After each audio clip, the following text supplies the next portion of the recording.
بسم اللہ الرحمن الرحیم۔ الصلاۃ والسلام علیکہ یا رسول اللہ وعلی آلہ وصحبہ یا حبیب اللہ۔ سورۃ انفال کی آیت نمبر 34 سے ترجمہ تشریح کرنے لگی ہوں۔ اللہ کے نام سے شروع جو نہایت مہربان اور ہمیشہ رحم فرمانے والا ہے۔ آپ صلی اللہ علیہ وسلم کی ہجرت مدینہ کے بعد مکہ کے ان کافروں کے لیے اور کیا وجہ ہو سکتی ہے کہ اللہ انہیں اب عذاب نہ دے،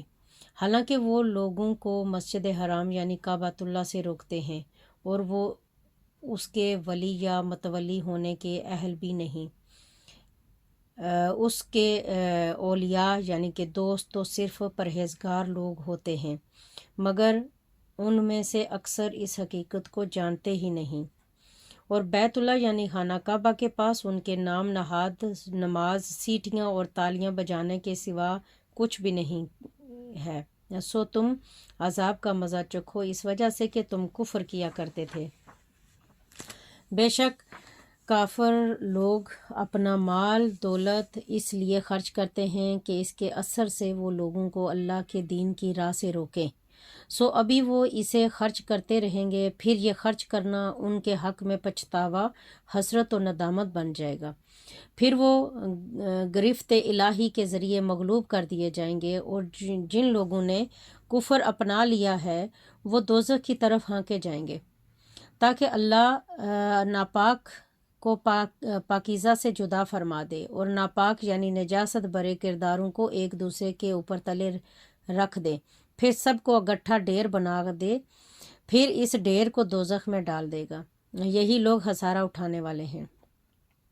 آپ کفر کرنے والوں سے فرما دیں کہ اگر وہ اپنے کافرانہ افعال سے باز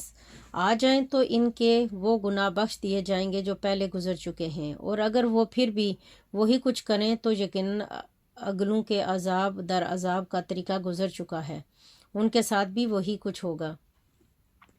اور اے اہل حق، تم ان کفر و طاغوت کے سرغنوں کے ساتھ انقلابی جنگ کرتے رہو یہاں تک کہ دین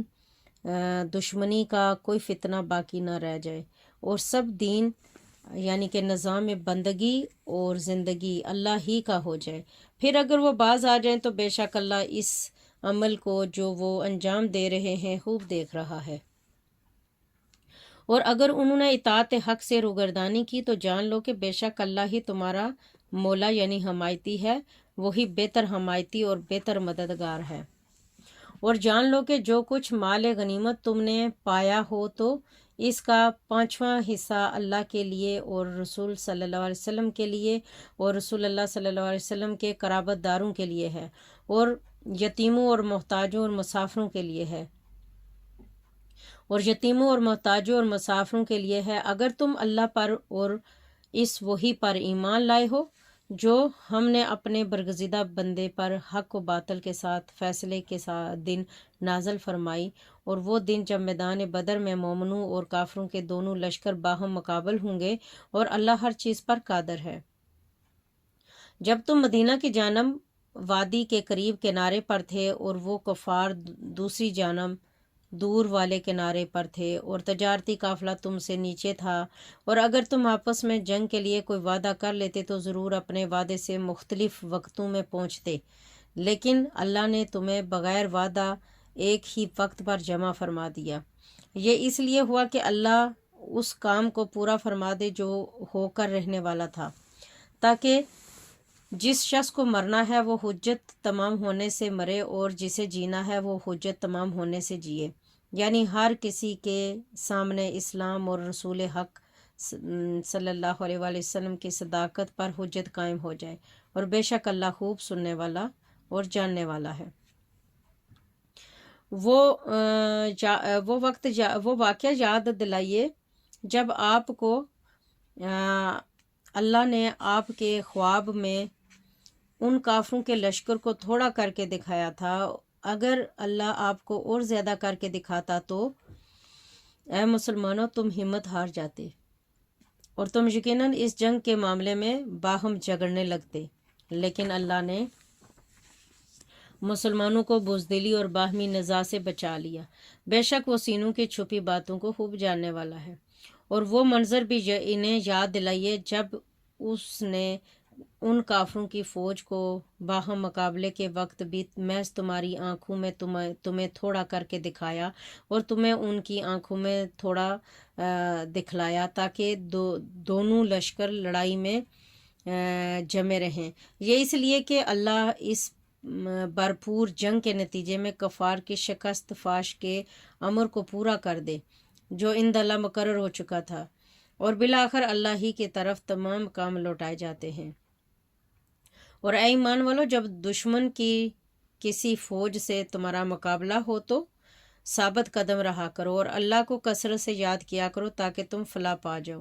اور اللہ اور اس کے رسول صلی اللہ علیہ وسلم کی اطاعت کرو اور آپس میں جھگڑا مت کرو، ورنہ متفرق اور کمزور ہو کر بزدل ہو جاؤ گے اور دشمنوں کے سامنے تمہاری قوت اکھڑ جائے گی۔ اور صبر کرو، بے شک اللہ صبر کرنے والوں کے ساتھ ہے۔ اور ایسے لوگوں کی طرح نہ ہو جاؤ جو اپنے گھروں سے اتراتے ہوئے اور لوگوں کو دکھلاتے ہوئے نکلے تھے، اور جو لوگوں کو اللہ کی راہ سے روکتے تھے، اور اللہ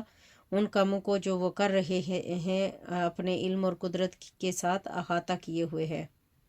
اور جب شیطان نے ان کافروں کے لیے ان کے اعمال خوشنما کر دکھائے اور اس نے ان سے کہا کہ آج لوگوں میں سے کوئی تم پر غالب نہیں ہو سکتا، اور بے شک میں تمہیں پناہ دینے والا اور مددگار ہوں۔ پھر جب دونوں فوجوں نے ایک دوسرے کو مقابل دیکھ لیا تو وہ الٹے پاؤں بھاگ گیا اور کہنے لگا، بے شک میں تم سے بیزار ہوں، یقیناً میں وہ کچھ دیکھ رہا ہوں جو تم نہیں دیکھتے، بے شک میں اللہ سے ڈرتا ہوں اور اللہ سخت عذاب دینے والا ہے۔ اور وہ وقت بھی یاد کرو جب منافقین اور وہ لوگ جن کے دل میں کفر کی بیماری ہے کہہ رہے تھے کہ ان مسلمانوں کو ان کے دین نے بڑا مغرور کر رکھا ہے، جبکہ حقیقت حال یہ ہے کہ جو کوئی اللہ پر توکل کرتا ہے تو اللہ اس کے جملہ امور کا کفیل ہو جاتا ہے۔ بے شک اللہ بہت غالب اور بڑی حکمت والا ہے۔ اور اگر آپ وہ منظر دیکھیں تو بڑا تعجب کریں جب فرشتے کافروں کی جان قبض کرتے ہیں اور ان کے چہروں اور ان کے پشتوں پر ہتھوڑے مارتے جاتے ہیں اور کہتے ہیں کہ دوزخ کی آگ کا مزہ چکھ لو۔ یہ عذاب ان اعمال بد کے بدلے میں ہے جو تمہارے ہاتھوں نے آگے بھیجے، اور اللہ ہرگز بندوں پر ظلم فرمانے والا نہیں۔ ان کافروں کا حال بھی قوم فرعون اور ان سے پہلے کے لوگوں کے حال کی مانند ہے۔ انہوں نے بھی اللہ کی آیات کا انکار کیا تھا، سو اللہ نے انہیں ان کے گناہوں کے باعث عذاب میں پکڑ لیا۔ بے شک اللہ قوت والا، سخت عذاب دینے والا ہے۔ یہ عذاب اس وجہ سے ہے کہ اللہ کسی نعمت کو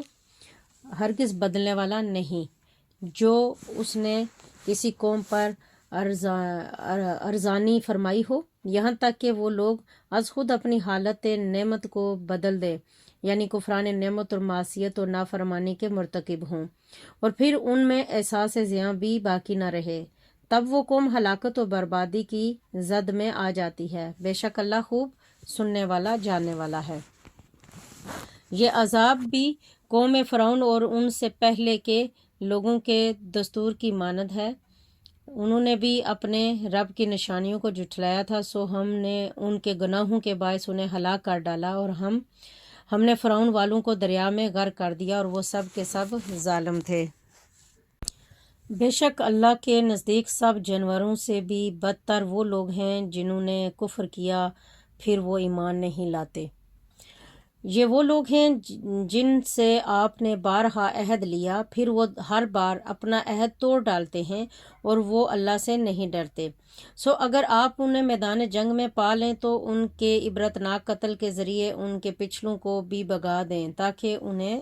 نصیحت حاصل ہو۔ اور اگر آپ کو کسی قوم سے خیانت کا اندیشہ ہو تو ان کا عہد ان کی طرف برابری کی بنیاد پر پھینک دیں، بے شک اللہ دغا بازوں کو پسند نہیں کرتا۔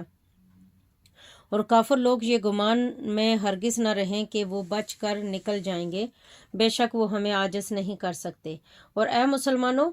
ان کے مقابلے کے لیے تم سے جس قدر ہو سکے ہتھیاروں اور آلات جنگ کی قوت مہیا کر رکھو، اور بندھے ہوئے گھوڑوں کے کھیپ بھی۔ اسی دفاعی تیاری سے تم اللہ کے دشمنوں اور اپنے دشمن کو ڈراتے رہو، اور ان کے سوا دوسروں کو بھی جن کی چھپی دشمنی کو تم نہیں جانتے، اللہ انہیں جانتا ہے۔ اور تم جو کچھ بھی راہ اللہ میں خرچ کرو گے تو تمہیں اس کا پورا بدلہ دیا جائے گا، اور تم سے ناانصافی نہ کی جائے گی۔ اور اگر وہ کفار صلح کے لیے جھکیں تو آپ بھی ان کی طرف مائل ہو جائیں، اور اللہ پر بھروسہ رکھیں، بے شک وہی خوب سننے والا جاننے والا ہے۔ اور اگر وہ چاہیں کہ آپ کو دھوکہ دیں تو بے شک آپ کے لیے اللہ کافی ہے۔ وہی ہے جس نے آپ کو اپنی مدد کے ذریعے اور اہل ایمان کے ذریعے طاقت بخشی، اور اسی نے ان مسلمانوں کے دلوں میں باہمی الفت پیدا فرما دی۔ اگر وہ آپ اور وہ سب کچھ جو زمین میں ہے خرچ کر ڈالتے تو ان تمام مادی وسائل سے بھی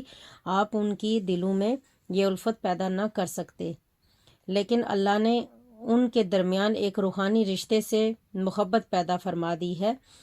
بے شک وہ بڑے غلبے والا اور حکمت والا ہے۔ اے نبی معظم، آپ کے لیے اللہ کافی ہے، اور وہ مسلمان جنہوں نے آپ کی پیروی اختیار کر لی۔ آمین ثم آمین۔ صدق اللہ العظیم۔ یہ یہاں تک ہی رکھتے ہیں، آیت نمبر 64 تک ترجمہ۔ اللہ تعالیٰ سے دعا کرتے ہیں کہ اللہ تعالیٰ ہمیں بھی ان پیارے بندوں میں شمار فرمائے جن کے اوپر تو نے انعام کیا، اور ہمیں کفر و شرک سے بچائے رکھنا ہمیشہ کے لیے، اور ہماری نسلوں کو بھی بچائے رکھنا۔ آمین ثم آمین۔ وصلی اللہ تعالیٰ علی خیر خلقہ محمد وعلی عرشہ اجمعین برحمتک یا ارحم الراحمین۔ آمین ثم آمین۔